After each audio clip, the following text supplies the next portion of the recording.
আসসালামু আলাইকুম। আমি ডাক্তার মীর শহীদুল ইসলাম। যে আলোচনা করব চিকিৎসা বিজ্ঞানের গুরুত্বপূর্ণ একটা রোগ নিয়ে। রোগটার নাম আমরা চিকিৎসকরা সংক্ষেপে সিওপিডি বলে থাকি, যার পুরো description chronic obstructive pulmonary disease. Chronic obstructive pulmonary ডিজিজটা কী, এ বিষয়ে আলোচনা করব। যে এটা একটা লাংস ডিজিজ। এটা শ্বাসনালীর সমস্যা। এটা কেন হয়?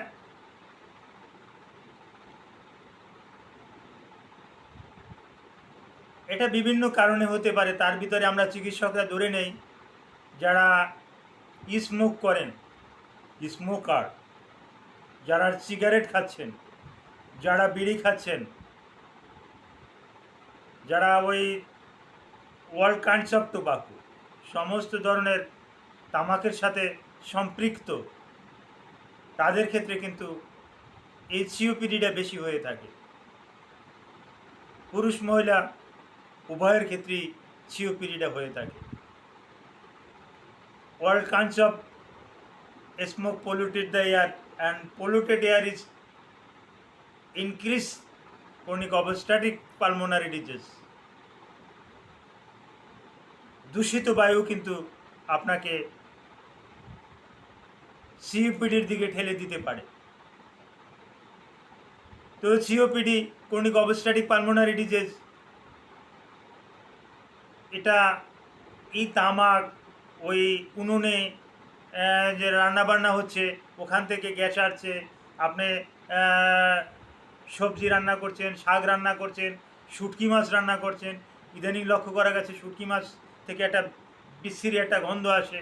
এই শুটকি থেকে কিন্তু বিশ্রী গন্ধের পরিপ্রেক্ষিতে ওখানেই কিন্তু হাঁচি কাশি সর্দি কিন্তু ওখানেই কিন্তু শুরু হয়ে যায়। হ্যাঁ, যার পরিপ্রেক্ষিতে আপনার পালমোনারের যে কিছু অ্যালভিউলি আছে, এই অ্যালভিউলিগুলো অবস্ট্রাকশন হয়ে যায়। ওখানে কিন্তু অক্সিজেন দিতে পারে না, ওখানে কিন্তু ইডিমা হয়ে যায়, যার পরিপ্রেক্ষিতে হ্যাঁ ওই ক্রনিক অবস্ট্রাটিক পালমোনারি হয়ে থাকে। তো এর লক্ষণ কি?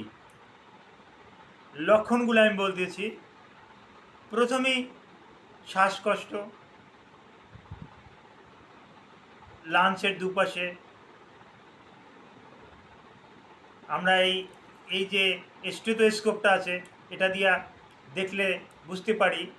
আমরা যে একটা শব্দ পাই, এই শব্দটাকে আমরা চিকিৎসা বিজ্ঞানের ভাষায় ক্রিপিটিশন বলে থাকি। এই ক্রিপিটিশন শব্দটা আমরা কিন্তু এই লাং থেকে কিন্তু পেয়ে থাকি। অনেকে এটাকে হুইসিংও বলে, বাঁশি বলে। এই বাঁশি বাজার মতন একটা শব্দ কিন্তু আমরা শুনতে পারি। আর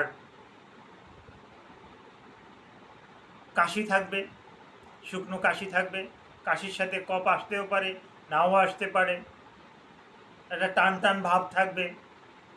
টেম্পারেচার বৃদ্ধি থাকবে, তাপ বেশি থাকবে, ঘুম কম হবে।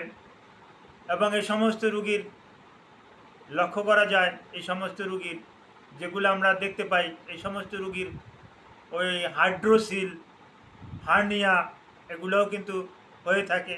এটাও একটা লক্ষণ। ইদানিং এটা বেশি বেশি দেখি, বয়োবৃদ্ধ রুগীদের ক্ষেত্রে দেখে থাকি। হাইড্রোসিল, হার্নিয়া, তার কিন্তু কারণ কিন্তু এই সিওপিডি। তো কি ইনভেস্টিগেশনের মাধ্যমে সিওপিডিটা নির্ণয় করা যায়? কি কি পরীক্ষার মাধ্যমে?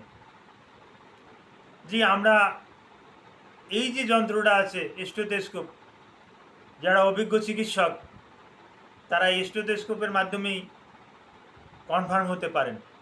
তারপরেও কিছু পরীক্ষা আছে, যেটা ওই স্পাইরোমেটিক একটা টেস্ট আছে। স্পাইরোমেটিক একটা টেস্ট মানে আপনার হাতে একটা বেলুন দেওয়া হবে, এই বেলুনটা আপনাকে ফুলাতে হবে। আপনি কিভাবে বেলুনটা ফুলাতে পারেন এটা আমরা দেখি।